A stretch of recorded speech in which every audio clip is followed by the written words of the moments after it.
Good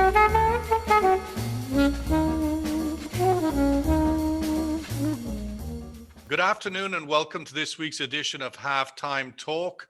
We're honored to be joined by Mr. Martin Houston, the Vice Chairman and Co-founder of Tellurian Inc. Welcome, Martin. Thank you, Sean. Good morning. How are you? I'm well, and hopefully you are as well. I suppose sitting in Texas, it's great timing to have you on the show. What a week it's been. If you can summarize for us very far away, what exactly happened in Texas last week? Clearly, there was a big ice storm. Everybody knows that. But then we had the collapse of what is the 9th largest economy in the world, Texas. Its energy system just simply imploded. What happened? Well, I mean, that's a very, very good question. And I think the answer increasingly depends on who you ask. There's a huge amount of finger pointing going on and an enormous amount of looking backwards and conversations going on in the legislature in Texas. But I mean, what happened, simply put, was the Texas system is not winterized because the temperatures, I mean, let's face it, we got down to 9F or about minus 14C. Which for the northeast of the United States, Canada and Alaska is a warm day. So, our freezing really wasn't, such a drama in the context of the US as a whole. The problem is our system in Texas is not set up to deal with very, very cold weather. Whilst we've all seen snow in Texas, we've not seen a deep freeze that goes with it. We've not seen snow on the ground lasting for almost a week. So if this happening in the other places you mentioned, Alaska, Canada, northeast of America, the infrastructure, the energy infrastructure would have taken it in its stride, no problem. Correct. I mean, it would have handled it because it handles it every day, every single winter. So it was, this was by some measure was it a 30-year storm? Was it a 100-year storm? Who knows? But it was a serious event. And so what happened was an enormous number of Texans lost power. Some, for long periods of time, some on rolling blackouts, some not at all. A lot of people lost water as a result of that because of, obviously pumping stations had no electricity.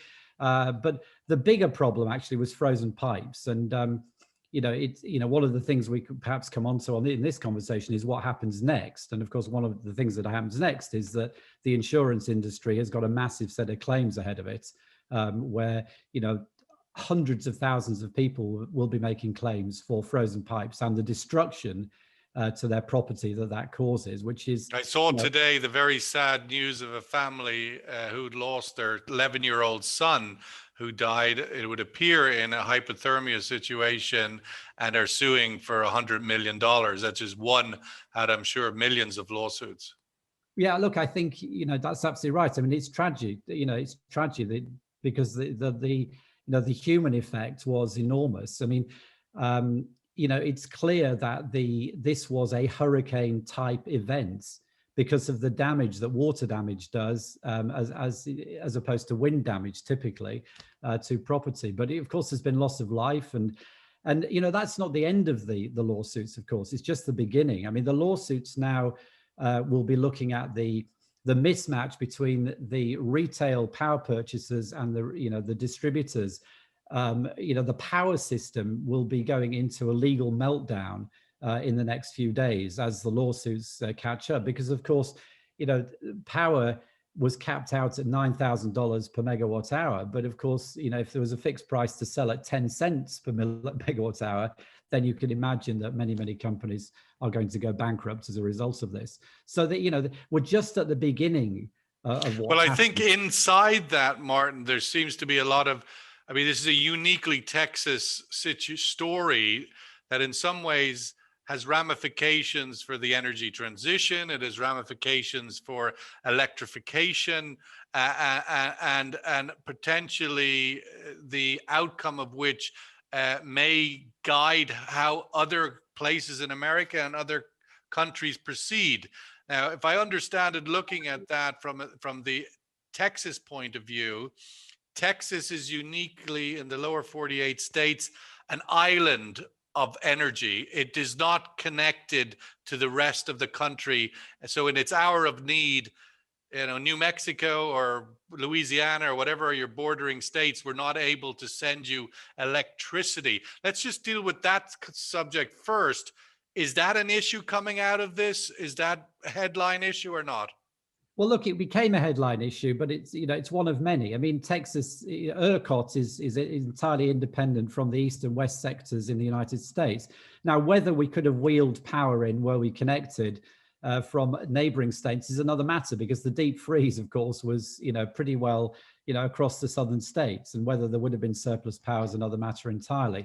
I'm not sure that's the key point here. I mean, the key point is that following the freeze in 2011, there were recommendations made to winterize facilities, which were just not adhered to because they were voluntary. So part of the problem was winterization. Part of the problem was ERCOT not being connected to the east and west grids of the United States. I mean, it's not perhaps the headline issue, but it is in some ways, when you think of the concept of energy independence, which is a kind of a trophy, aspirational signature of the American energy policy, this idea of independence, that we can be alone.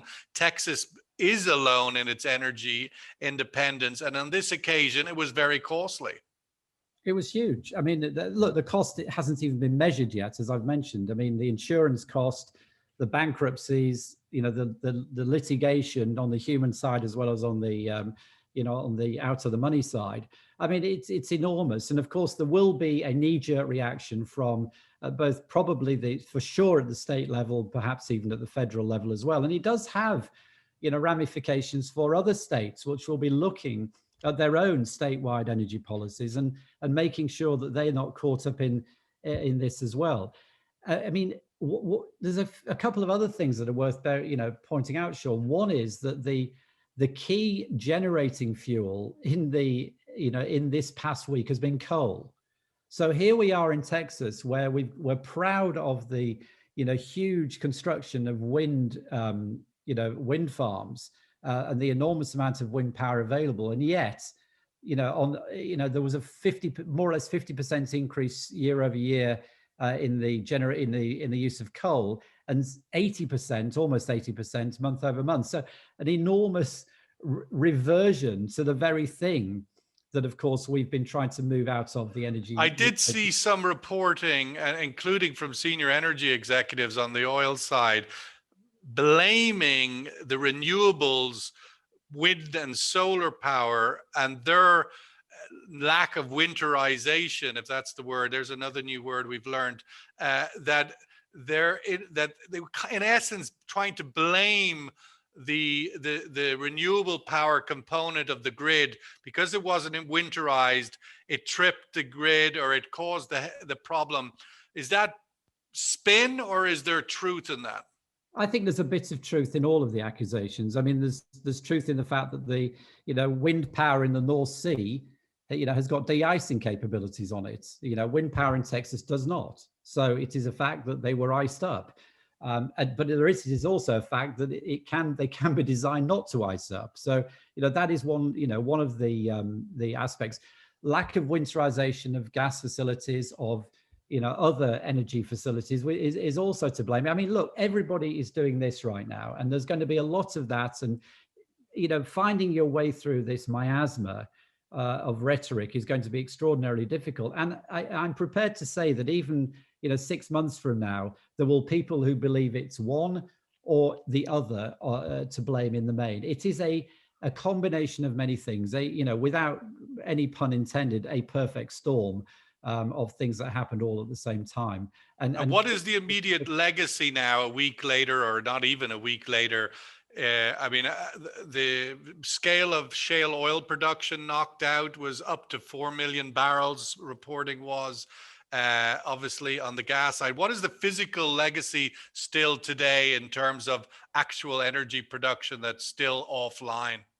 Well, I think the short answer is it's coming back, and it's coming back quickly. I mean, everything thawed out. I mean, this is Texas. So we went from minus 15, and yesterday was a 75-degree sunny and balmy day. Batten down the hatches, climate change. I mean, my God. Yeah, so I mean, and this really speaks to one point, doesn't it? These are no longer 100-year storms or 30-year storms. These are much more frequent events. And we all understand that. We all know that. And we know that that's what's driving the need for the energy transition. But as we look at the energy transition, Sean, it does speak to the need, absolutely, for gas to be central to the arguments and not marginalized, as some people are trying to use this event to push gas into the sidelines. And you've seen some Well, very, speaking of gas, the one of the outcomes of the week, I mean, that's why I say there's many stories here, and as you're articulating, they all will have lots of legs to run. But one of them was the decision by the governor of Texas to stop exporting of gas into Mexico, or anywhere for that matter, but Mexico in particular was quite dependent on Texas gas for its own power generation. What do you think of that decision? What's the legacy of that decision that sort of puts a trust factor around US gas exports? well, I think the first point is that the governor was not in a position to order anybody to do anything. I think the governor of Texas requested that people take an approach which allowed Texas to get back to normal. So my sense is that it wasn't legislation, that it was a polite request, and of course that was adhered to. Now, whether it was adhered to because it was the outcome of LNG facilities without power, who weren't able to export anyway, or Right. whether there was some cooperation, who that remains to be seen. What we do know is that the gas input into LNG facilities fell sharply down last week, as you can see on any of the curves that you look at. What does it mean? Is there a trust factor? Look, I think stuff happens, doesn't it, on a global basis? It doesn't happen in the United States. It happens everywhere else. My sense is that one of the outcomes of what we will see in the coming weeks, months, and 2 or 3 years here in Texas and the United States is that we will see a more robust set of policies put in place and legislation to firm up and shore up the infrastructure here, because you can't get away from the fact that this is this is energy central, and this is where much of the world's energy comes from and will come from in the future. And you are now a major exporter. You have global responsibilities. I mean, Qatar's biggest boast any day of the week, if you want to, listen every day of the week, is we have never missed one cargo of supply. It is a very important concept when you are a major exporter. Yeah, of course. Yeah, I mean, one can't argue with that. But one thing one needs to bear in mind is that the LNG industry is growing fast. It's Asian demand in LNG grew 17% last year. The year of COVID, or the first year of COVID, 17% growth. We know that LNG is growing. LNG has got to supply the global system, and much of that LNG will come from the United States. Of course, there are other suppliers. I mean, the United States doesn't have any kind of monopoly or anything other than the fact that it has huge resources at very, very low cost.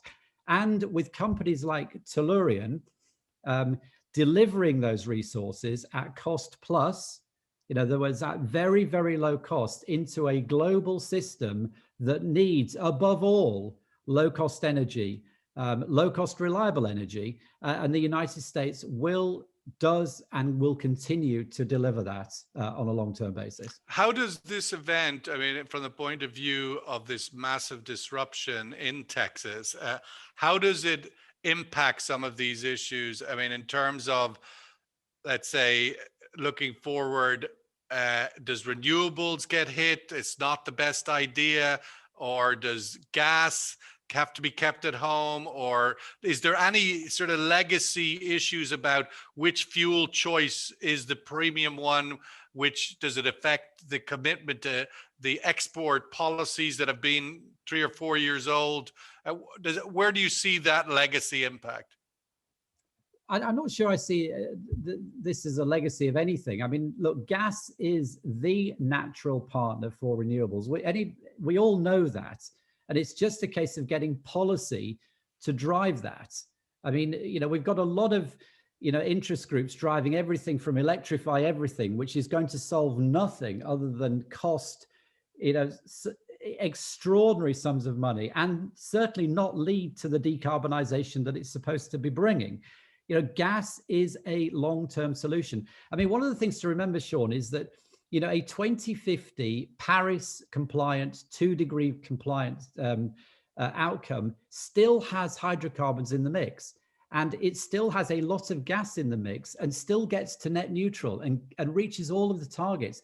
I mean, one of the simplest and cheapest methods for getting to the 2050 that we all want, the energy industry wants it just as much, as society in the main, is to replace coal with gas.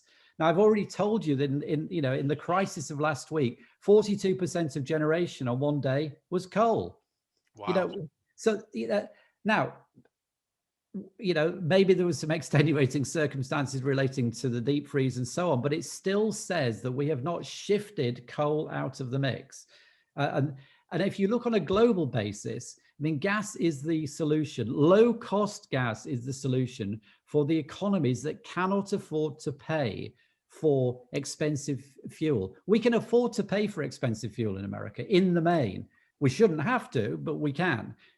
In the third world, they cannot. And we still have this debate that we're all raging with, talking about the 1 billion people that we're having this conversation about. And what about the other 7 billion people? What about the 3 billion who have no access to commercial energy of any type?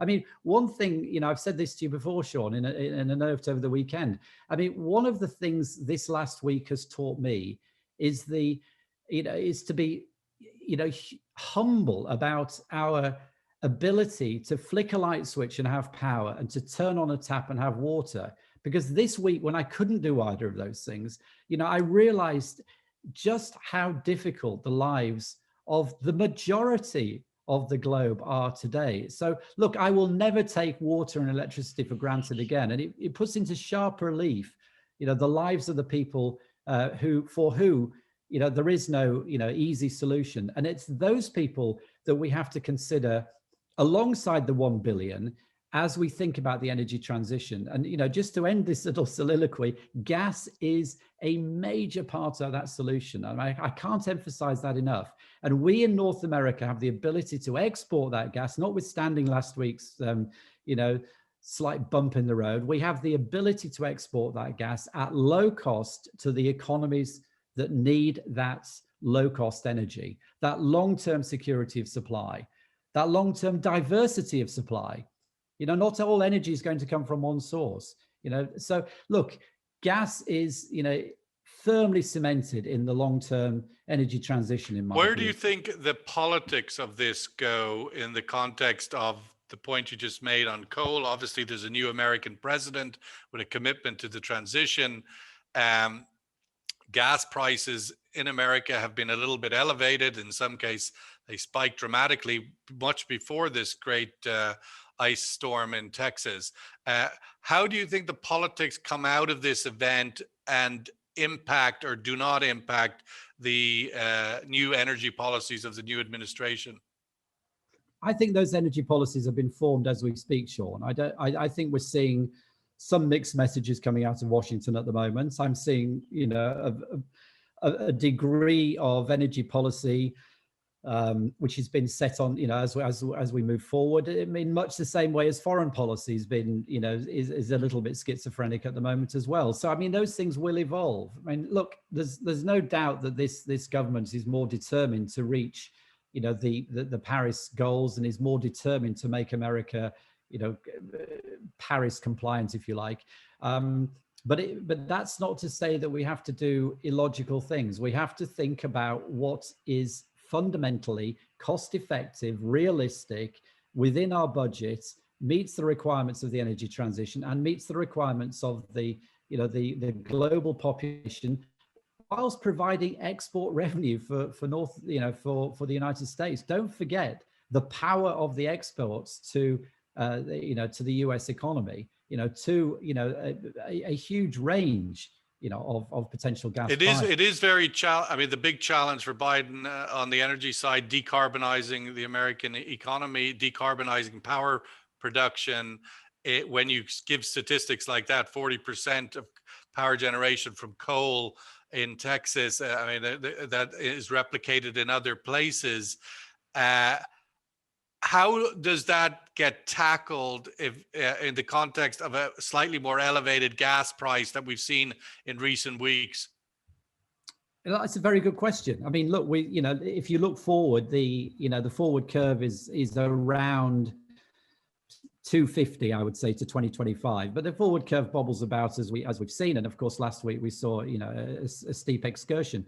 I think the important thing is to look at the model that Tellurian has created, which removes gas price volatility from the pricing of LNG, because what we're doing in our integrated approach is owning resources in the ground. We are providing a reservoir to ship solution for our customers. So we're putting LNG on the water in the boat at 350 with no volatility, because we own the resources in the ground at a price.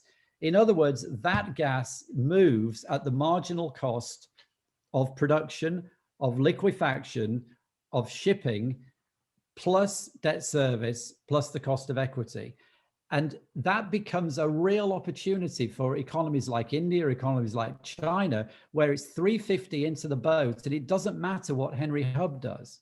That's the great opportunity of a cost plus model. How does that get impacted? Not specifically the Tellurian model, but ultimately, if shale remains shut in, shale oil production and the associated gas with shale, if the shale revolution, I was listening last week to the Oxy CEO talking about shale isn't coming back, so to speak, essentially was her headline. How does that impact the volume of gas available in the US market that we've seen over the 10 years of the shale revolution? And then how does that play into the export of gas from the US? Well, the bulk of the gas that's exported comes out of Louisiana and Texas as dry gas, and from the Marcellus up in Pennsylvania.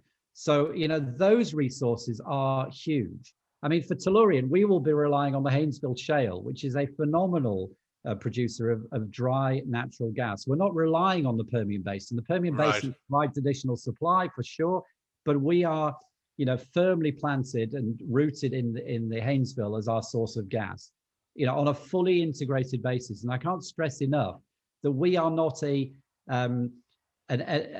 model which takes the Henry Hub price, adds an adder to it, and in fact leaves a variable price for the customers. Ours is a more or less a fixed price model for our customers. The only thing that's changing is the OPEX. So it's a completely different model, which allows us right now to, at the forward curve of TTF, at the forward curve of JKM, allows us to make money on the forward curve today across the years, right through as far as we can see the forward curve going out. We are a natural supplier to Europe. We are a natural supplier to Asia. So, North America is here to stay as an LNG producer. We're just adding the additional luxury on top of that by saying there's no volatility in the price. This is a cost plus model. If you look at what's happened, I mean, Texas, big story. Unfortunately, it's like queue up. It's the latest in a number of big stories. Joined the queue early in some regards. One of the big stories from a very sort of energy LNG point of view has been the price of LNG in Asia over the winter months. Obviously unseen, forever, never seen before levels, for fairly significant different reasons. What's the outcome of that, do you think, now as we sort of come out of the winter in Asia? Still not quite there yet, but as we come out of it, with this legacy of the $30, $40 LNG price and its impact then on the commitment of Asian countries to invest in the infrastructure needed for liquefaction? Well, I think you said it yourself, Sean. I mean, I think there is a realization that the halcyon days of early COVID, where LNG was trading at $1.50, we're not here to stay. And I think people became deluded by a narrative that said there was oversupply, it was going to stay cheap forever, and they could rely on that on a long-term basis. My sense is that the buyers are waking up to the fact that the the consumption of LNG is increasing, and the need to supply that consumption and that demand, which is, across many, many countries. It's no longer just a few countries that are buyers of LNG. There are many, many more countries participating in the mix. That supply is going to be taken up. And so there will be a strong pull from suppliers. And just to go back to what you said a few minutes ago, it will be from lots of suppliers. It'll be from the United States, it'll be from the Middle East, it'll be from Africa. But what we're offering in the United States is something different: long-term, low-cost resources in the Tellurian model that gives buyers long-term, low-cost LNG. And let me just add a couple of statistics here, Sean, if I may. Please. I mean, our project, first of all, shovel ready. We have all of our permits. So for anybody thinking that we've got trouble with the current administration in terms of approvals, we are fully approved. We can move the bulldozers in tomorrow. We have a lump sum turnkey contract with Bechtel.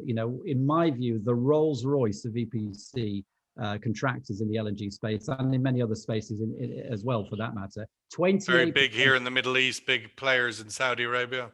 Absolutely. 28% of the engineering is completed. We're going to create 24,000 jobs, 350 operating jobs, 3.1 billion in manufacturing orders in the United States, across 14 states in the United States.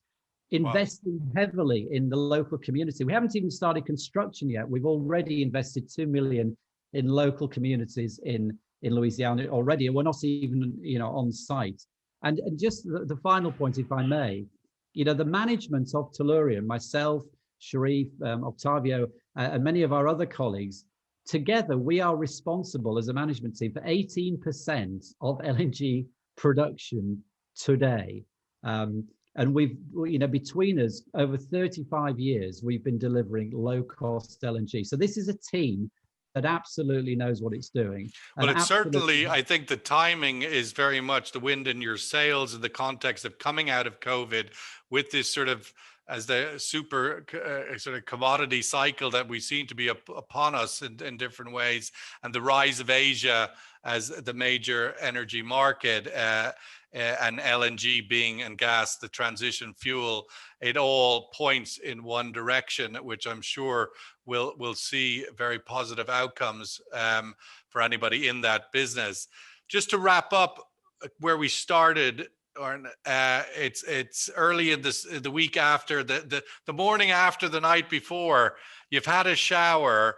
The energy situation in Texas, what do you think the next week, 2 weeks looks like in terms of just operational?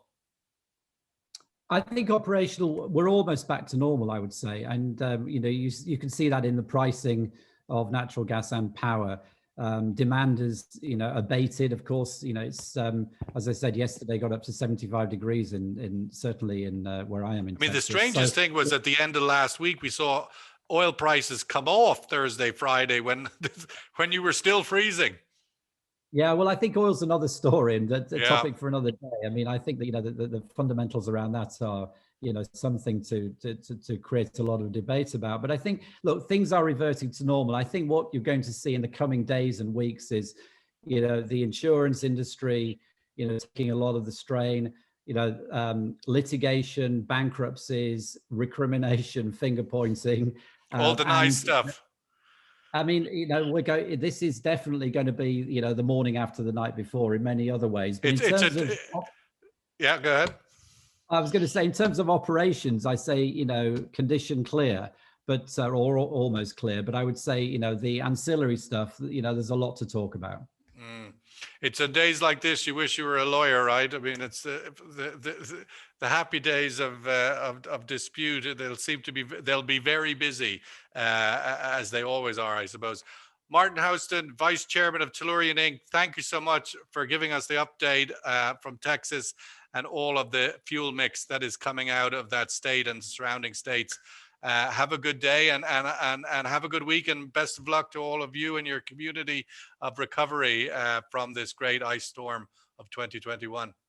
Thank you, Sean. Much appreciated. All the best.